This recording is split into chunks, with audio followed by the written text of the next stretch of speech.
언니, 혹시 이런 적 있어? 분명히 잘하고 있는데 칭찬을 받았는데, 심지어 좋은 결과까지 나왔는데. 그런데 기분이 이상한 거야. 기쁘지가 않아. 오히려 더 불안해. 속으로 이런 생각이 드는 거야. 이거 내가 진짜 잘해서 된 건지, 그냥 운이 좋았던 건지. 아니면 다들 눈이 멀어서 나를 과대평가하고 있는 건지. 그래서 더 열심히 해. 더 준비해. 더 완벽하게. 근데 이상하게 노력을 많이 할수록 불안이 줄어드는 게 아니라 오히려 더 커지는 느낌이 들어. 왜냐면 이제 기대치가 높아졌으니까. 이번에 잘했으면 다음엔 더 잘해야 하는데 그게 될까? 나 원래 이런 사람도 아닌데. 그리고 주변을 보면 다들 자기 자리에 너무 잘 맞는 것 같은 거야. 나만 뭔가 어색하게 끼어 있는 것 같고, 나만 모르는 게 있는 것 같고, 나만 불안한 것 같고, 오늘 이 이야기 해보려고 해. 냥냥쌤한테 사연이 왔어. 사연자는 32살 혜진 씨야. 대학원 박사과정 3년 차. 혜진 씨는 어릴 때부터 공부를 잘했어. 집에서도 학교에서도 항상 기대를 받는 아이였어. 근데 그게 꼭 좋은 것만은 아니었던 것 같아. 기대를 받는다는 건 실망시키면 안 된다는 뜻이기도 하니까. 대학원에 들어오고 나서부터 뭔가 이상해지기 시작했대. 처음엔 그냥 적응 기간이라고 생각했어.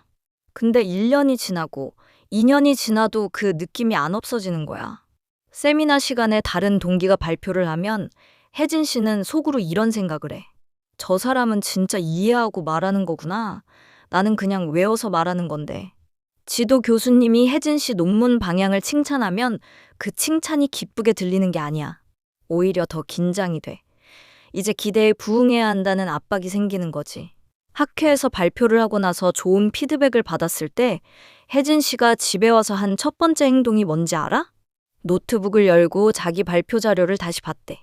내가 뭔가 잘못 말한 거 없나? 내가 모르는 걸 아는 척한 게 없나? 혹시 누군가 나중에 그걸 지적하면 어떡하나 하고 새벽 2시였어. 그리고 혜진 씨한테는 작은 습관이 하나 있어. 너무 머릿속이 복잡하고 무너질 것 같으면 학교 근처 편의점에 가서 따뜻한 두유를 하나 사서 마시는 거야. 아무 이유 없이. 그냥 그게 조금 숨통을 틔워주는 것 같아서. 어느 날 지도 교수님이 혜진 씨한테 이런 말을 했대. 너 이번 학기 논문 진도 잘 나가고 있어. 이 속도면 졸업 충분히 할 수 있겠다. 교수님은 분명히 격려로 한 말이었을 거야. 근데 혜진 씨는 그날 저녁 기숙사 화장실에서 물을 틀어놓고 한참 서 있었대. 왜냐면 그 말이 너무 무서웠던 거야. 졸업을 할 수 있다는 말이 나 드디어 인정받았다는 기쁨이 아니라 이제 진짜로 졸업을 해야 한다는 공포로 들린 거지. 졸업을 하면 진짜 전문가로 불리게 될 텐데. 그럼 내가 사실 아무것도 모른다는 게 들킬 것 같은 거야. 혜진 씨, 사연에 이런 말이 있었어. 쌤, 저 이상한 거 맞죠? 잘 되고 있다는데 왜 이렇게 무서운지 모르겠어요. 제 동기들은 다 자기 연구에 확신이 있어 보이는데 저만 매일 내가 여기 있어도 되는 사람인지 의심하는 것 같아요. 이게 계속되면 저 어떻게 되는 거예요? 그리고 마지막에 이런 말을 덧붙였어. 이 얘기를 아무한테도 못했어요. 말하면 내가 약한 사람처럼 보일 것 같아서요. 지도 교수님한테는 당연히 못하고 동기들한테도 못해요. 다들 열심히 하는데 나만 이런 생각한다고 하면 이상하게 볼 것 같아서. 혜진 씨, 읽었어. 있잖아. 나 이 사연 읽으면서 진짜 마음이 많이 쓰였어.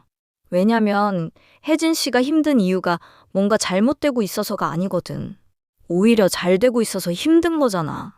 그게 얼마나 이상하고 답답한 느낌인지. 주변에 말을 해도 아마 이런 반응이 돌아왔을 거야. 잘하고 있잖아. 뭐가 문제야? 그 말이 위로가 아니라 더 고립감을 주는 거잖아. 나도 비슷한 경험이 있어.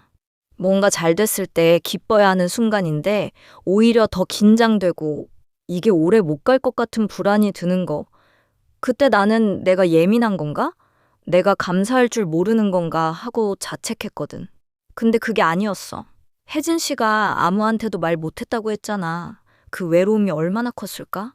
새벽에 화장실에서 물 틀어놓고 서 있었다는 거, 그게 그냥 잠깐 힘든 게 아니잖아. 그 순간 혼자 얼마나 무거웠을지. 그리고 있잖아, 이런 감정을 말하지 못하는 이유가 약해서가 아니야. 오히려 너무 오래 혼자 버텨온 사람이 그렇게 돼. 말해봤자 이해 못 받을 것 같다는 걸 이미 학습한 거거든. 근데 있잖아, 사실 이 감정에 이름이 있어. 1970년대 후반에 미국에서 두 명의 심리학자가 연구를 하나 했어. 폴린 클랜스랑 수잔 임스라는 사람들인데 이 사람들이 되게 흥미로운 걸 발견한 거야. 연구 대상이 누구였냐면 박사 학위를 받은 사람들, 상을 받은 사람들, 논문을 여러 편 낸 사람들, 그러니까 누가 봐도 성공한 사람들이었어. 근데 이 사람들을 인터뷰해 보니까 놀랍게도 많은 수가 이런 말을 하는 거야. 나는 사실 자격이 없는데 여기 있는 것 같다. 언젠가 내 정체가 들킬 것 같다. 이건 내가 잘해서가 아니라 운이 좋았던 거다. 그 두 심리학자가 이 현상에 이름을 붙였어. 가면 증후군. 가면을 쓰고 있다는 느낌. 진짜 내 모습은 이렇게 유능하지 않은데 겉으로는 그럴싸해 보이는 척을 하고 있다는 느낌.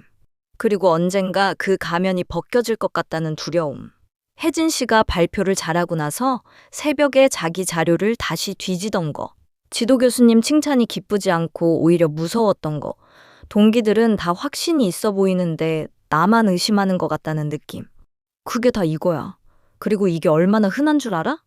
전체 인구의 약 70%가 살면서 한 번은 이 감정을 경험한다고 해. 70%야. 그러니까 혜진 씨 동기들도 사실 속으로는 비슷한 생각을 하고 있을 가능성이 꽤 높은 거야. 다들 겉으로만 확신이 있어 보이는 거지. 근데 왜 이런 게 생기는 걸까? 잠깐, 이거 중요해. 우리 뇌가 성공을 처리하는 방식이 있어. 뭔가 잘 됐을 때 그게 내 능력 덕분인지 아니면 외부 요인 덕분인지를 판단하는 과정이 있거든. 심리학에서는 이걸 귀인이라고 불러. 내 행동의 원인을 어디에 돌리느냐는 거야. 보통 사람들은 성공하면 내 덕분이라고 생각하고 실패하면 상황 탓을 하는 경향이 있어. 근데 가면 증후군을 겪는 사람들은 이게 정반대로 작동해. 성공하면 운이 좋았거나 주변 사람들이 도와줘서라고 생각하고 실패하면 내 능력이 부족해서라고 생각하는 거야. 혜진 씨가 학회 발표를 잘 마쳤을 때 속으로 뭐라고 했을 것 같아? 아마 이번엔 주제가 쉬웠던 거야. 또는 심사위원들이 좋게 봐준 거야. 이런 생각을 했을 거야. 근데 만약에 발표가 잘 안 됐다면? 역시 내가 부족한 거야.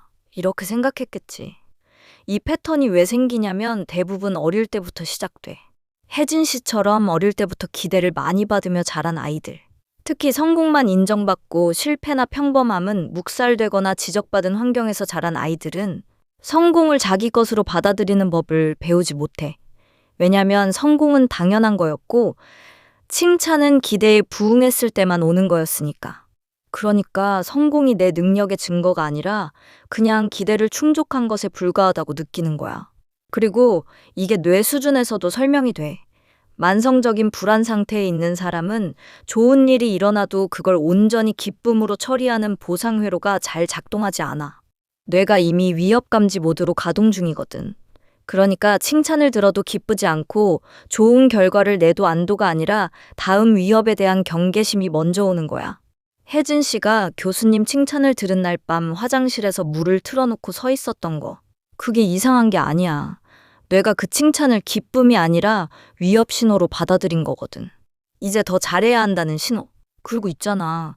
이게 혜진 씨 상황에서만 나타나는 게 아니야. 예를 들어 갓 개업한 카페 사장님을 생각해봐. 손님들이 맛있다고 하고 리뷰도 좋고 매출도 조금씩 오르는데. 근데 자꾸 이런 생각이 드는 거야. 이게 진짜 내 실력인지 아니면 오픈발인지. 손님들이 그냥 새로 생겨서 한번 와보는 건지 언제 다 빠져나갈지 모른다는 불안이 좋은 리뷰보다 더 크게 느껴지는 거야. 그래서 더 열심히 해. 메뉴 연구하고 인테리어 바꾸고 SNS 올리고. 근데 그럴수록 오히려 더 지쳐. 왜냐면 이 노력이 자신감에서 나오는 게 아니라 불안을 잠재우려는 데서 나오는 거니까. 또 다른 장면. 고3 수험생. 모의고사 성적이 올랐어. 선생님도 칭찬하고 부모님도 기뻐해. 근데 이 학생은 기쁘지 않아. 오히려 이런 생각을 해. 이번 시험이 쉬웠던 거 아닐까? 실제 수능에서도 이게 나올까? 내가 진짜 이 성적에 맞는 실력인가? 그래서 더 공부해. 잠을 줄이고 쉬는 시간도 줄이고. 근데 성적이 잘 나와도 그 기쁨이 하루를 못 가. 또 두 아이를 키우는 전업주부. 아이들이 건강하고 남편도 고맙다고 하고 시어머니도 잘 키운다고 해. 근데 이 엄마는 자꾸 이런 생각이 드는 거야. 내가 잘하고 있는 건지 모르겠다. 아이들이 잘 크는 게 내 덕인지, 그냥 아이들이 원래 순한 건지. 나는 뭔가 중요한 걸 놓치고 있는 것 같은데. 그래서 육아책 읽고 유튜브 보고 맘카페 들어가서 다른 엄마들 보는데 볼수록 내가 부족한 것 같은 느낌만 더 커지는 거야. 이 세 사람 상황은 다 다른데 느끼는 것 같아. 잘 되고 있는 증거가 쌓일수록 오히려 더 불안해지는 것. 그럼 이걸 알면 뭐가 달라지는 걸까? 나는 오늘 이 이야기를 하면서 한 가지 관점을 나눠보고 싶어. 가면 증후군이 생기는 사람들의 특징 중 하나가 뭔지 알아? 기준이 높다는 거야. 자기 자신에 대한 기준이 굉장히 높아. 그리고 그 기준은 대부분 어릴 때부터 형성된 거야.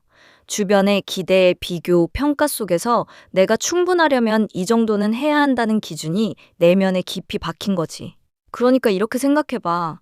가면 증후군은 언니의 결함이 아니야. 오히려 언니가 가진 성실함, 책임감, 높은 기준이 과하게 작동하고 있는 거야. 그게 언니를 지금껏 여기까지 오게 한 힘이기도 했는데 동시에 지금 언니를 가장 힘들게 하는 것이기도 한 거지. 혜진 씨가 박사과정까지 온 건 운이 아니야. 근데 혜진 씨의 뇌는 그 사실을 받아들이는 법을 아직 배우지 못한 거야. 왜냐면 성공을 자기 것으로 받아들이는 경험을 충분히 해본 적이 없으니까. 그래서 이건 고쳐야 하는 결함이 아니라 이해해야 하는 패턴이야. 그럼 뭘 해볼 수 있을까? 이걸 안다고 당장 달라지지는 않아. 근데 한 가지만 해본다면 이걸 해봤으면 해. 성공을 기록하는 거야. 근데 그냥 기록하는 게 아니야. 그 성공 옆에 그게 가능했던 내 구체적인 행동을 같이 쓰는 거야. 예를 들어 혜진 씨라면 학회 발표가 좋은 피드백을 받았다. 라고만 쓰는 게 아니라 이 발표를 위해 내가 한 것들을 같이 쓰는 거야. 발표 자료를 3번 수정했다. 예상 질문을 10개 뽑아서 답변을 준비했다. 지도 교수님께 사전 피드백을 받았다. 이렇게. 이게 왜 중요하냐면 우리 뇌는 성공의 원인을 습관적으로 외부에서 찾거든. 근데 이렇게 구체적인 내 행동을 나열하면 뇌가 그 연결을 만들기 시작해. 아, 이 결과는 이 행동들 때문이었구나. 그러면 성공이 운이 아니라 내 것으로 조금씩 느껴지기 시작해. 처음엔 이게 어색하고 심지어 자기 자랑 같아서 불편할 수도 있어. 근데 그 불편함 자체가 사실은 신호야. 내가 얼마나 오래 내 공을 내 것으로 받아들이지 않았는지의 증거거든. 주 1회. 일요일 저녁에 딱 5분만. 이번 주에 내가 한 것 중에 잘 된 것 하나. 그리고 그게 가능했던 내 행동 하나. 그것만 써봐. 혜진 씨 경우라면 편의점 두유 마시러 가기 전에 메모장 앱에 한 줄만 적어보는 거야. 오늘 세미나에서 내가 한 질문, 교수님이 좋은 관점이라고 했다. 그 질문은 내가 어제 논문 읽으면서 생긴 의문이었다. 이렇게. 이게 쌓이면 뭔가 달라지기 시작해. 보장은 못해. 근데 적어도 내가 나한테 조금 더 공정한 증인이 되는 거야. 그리고 하나 더. 혜진 씨가 아무한테도 이 얘기를 못했다고 했잖아. 약해 보일 것 같아서. 근데 있잖아. 이 감정을 말하는 게 약한 게 아니야. 오히려 이 감정을 말하는 순간 뭔가 흥미로운 일이 일어나거든. 상대방도 비슷한 걸 느낀다고 하는 경우가 생각보다 많아. 꼭 깊은 고백이 아니어도 돼.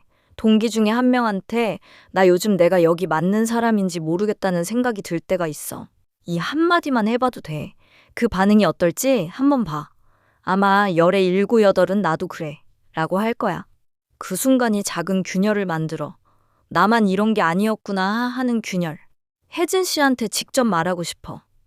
언니, 화장실에서 물 틀어놓고 서 있었던 그 밤. 그 밤이 이상한 게 아니야. 언니가 너무 오래 혼자 이 무게를 들고 있었던 거야.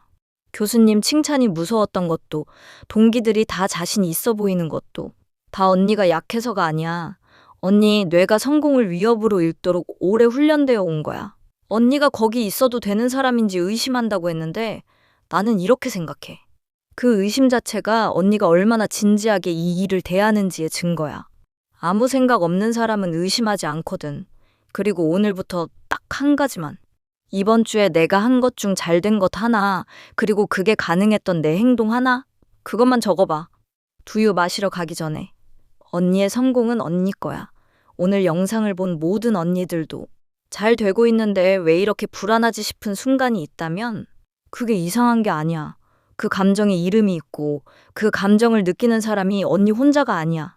그리고 그 감정은 언니가 얼마나 성실하고 진지한 사람인지를 보여주는 거기도 해. 오늘 영상이 도움이 됐다면 구독이랑 좋아요 눌러줘. 언니들 사연도 언제든지 보내줘. 다 읽어. 양양.